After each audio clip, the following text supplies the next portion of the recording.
Hey, quick question. What if I told you the money in your bank isn't really there? You wake up, check your phone, your balance looks normal, salary credited, life feels safe. But something changed, and nobody told you. Long ago, money was real, gold, silver, things you could touch. If you had money, you had power. Then governments said, "Gold is heavy.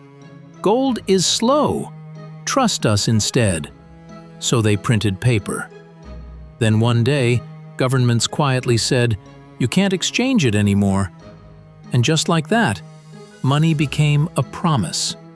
A promise that says, "Trust us, we'll handle it." Most people didn't notice. Life went on. But here's the scary part.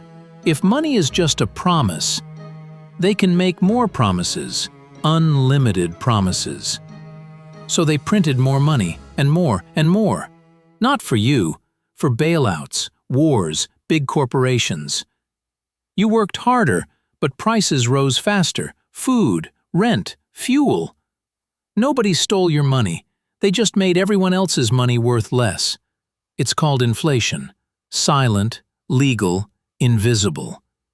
This is why your parents say, "Everything was cheaper before." They're not wrong. Money changed, not them. You saved money, but saving didn't save you, because fake money loses value while sleeping. This is why rich people don't save cash. They buy assets, businesses, systems. The poor chase money. The rich escape it. That's the real difference.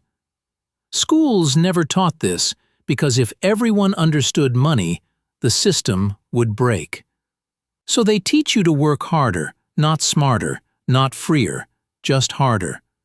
You think you're bad with money, but the truth is, the game was designed for you to lose slowly. Money isn't evil, but misunderstanding it is expensive. The moment you understand this, you stop chasing salary and start chasing leverage. Time, skills, ownership. These beat fake money every